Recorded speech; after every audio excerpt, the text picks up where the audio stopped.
राहणारा भिवंडीचा आहे. त्याने गुन्हे शाखेकडे तक्रार दिली होती की त्याची 70 लाख रुपये घेऊन मंत्रालयात नोकरी लावतो किंवा महसूल वन विभागात नोकरी लावतो म्हणून फसवणूक केली होती. त्या अनुषंगाने नारपुली पोलीस स्टेशनने तो गुन्हा दाखल केला. त्या गुन्ह्याचा तपास गुन्हे शाखा घटक 2चे पोलीस निरीक्षक शीतल राऊत आणि त्यांची टीम यांनी ACP शेखर बागवे यांच्या परीक्षणामध्ये तपास सुरू केला.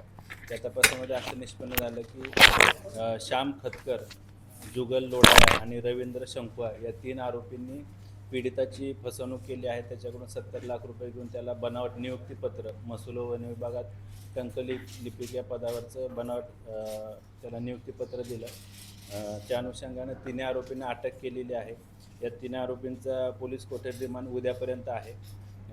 त्याचबरोबर आरोपी श्याम खतकर याच्याविरुद्ध 9 गुन्हे यापूर्वी दाखल आहेत. जुगल लोढा या आरोपीविरुद्ध 2 गुन्हे दाखल आहेत आणि रवींद्र शंकुआ या आरोपीविरुद्ध यापूर्वी 2 गुन्हे दाखल आहेत. 2023ला जुगल लोढा याच्याविरुद्ध वर्तकनगरला एका पीडितेने याच पद्धतीनं त्याची फसवणूक केल्याप्रकरणी त्यानं आत्महत्या केली होती पीडिताने. त्या अनुषंगानं आत्महत्यास प्रवृत्त केल्याप्रकरणी गुन्हा दाखल आहे. त्याच्यामध्ये लोढा या आरोपीला अटक करण्यात आलेली होती. या गुन्ह्याच्या तपासामध्ये अद्यापर्यंत मुद्देमाल जप्त केलेले आहेत. बनावट लेटर पॅड आहेत, रबर स्टॅम्प आहेत, त्याचबरोबर आयडेंटिटी कार्ड आहेत आणि नियुक्तीपत्र देखील आहेत बनावट. त्या अनुषंगानं आम्ही अधिक तपास करत आहोत. गुन्ह्यामध्ये बराच मुद्देमाल जप्त करण्यात आलेला आहे. सर कशा प्रकारे फसवणूक असायची, काय आमिष निघत जायचं आणि कशा प्रकारे आणि यामध्ये दर्शन पाटील एवढे 70 लाख रुपये दिले, कुठली नोकरी लावणार होता?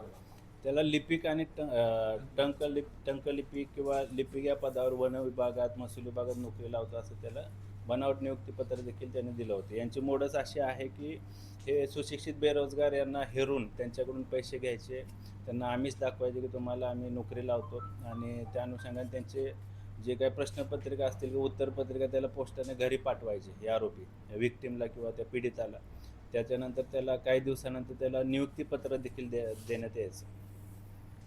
सर नेमकी आतापर्यंत किती जणांची अशा प्रकारची फसवणूक झाली, किती प्रकरणं समोर आले, त्या काळात अजून काही प्रकरणं समोर येतील का? सध्या आमच्याकडे दर्शन पाटील याच्या फिर्यादीवरून गुन्हा दाखल झालेला आहे. तर तसेच या तपासामध्ये अजून 8 विक्टिम किंवा पीडित सुशिक्षित बेरोजगार आहेत. ते देखील आमच्याकडे अप्रोच झालेले आहेत. त्या अनुषंगाने तपास सुरू आहे. त्याचबरोबर काल मुंबईत कपरेट पोलीस स्टेशन येथे देखील यांच्यावर गुन्हा दाखल झालेला आहे.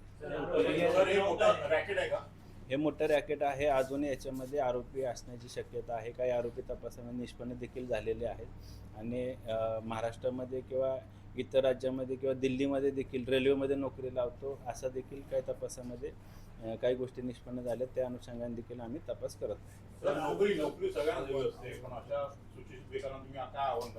या निमित्तानं मी आवाहन करतो की अशा प्रकारची जे विक्टीम आहेत किंवा पीडित आहेत, सुशिक्षित बेरोजगार आहेत, त्यांची जर फसवणूक झाली असेल तर त्यांनी गुन्हे शाखेकडे संपर्क करावा. त्या अनुषंगाने आम्ही पुढील कायदेशीर कारवाई करू. सर यामध्ये काही मंत्रालयीन धागेदोरी सुद्धा हाती लागू शकतात का? मंत्रालयीन काही कर्मचारी सुद्धा येऊ शकतात का? मोठ्या प्रमाणात पेपर फुटी प्रकरण ठाण्याच्या हद्दीमध्ये जे आरोपी पकडण्यात आले होते तर मंत्रालयातील देखील काही यामध्ये धागेदोरी असू शकतात का? शक्यता नाकारता येत नाही. त्या अनुषंगाने आम्ही तपास करत आहोत.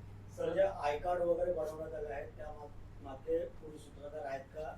काही प्रिंटर्स काही जप्त वगैरे करण्यात आले आहेत का? बरोबर आहे. ज्या ठिकाणी त्यांनी बनावट नियुक्तीपत्र असतील, आय कार्ड असतील किंवा जे रबर स्टॅम्प ज्या ठिकाणी बनवलेले आहेत त्या बनवणाऱ्यांचा किंवा ते उत्पादन करणाऱ्यांचा काही या गुन्ह्यामध्ये सहभाग आहे का? त्या अनुषंगाने देखील आमचा तपास सुरू आहे.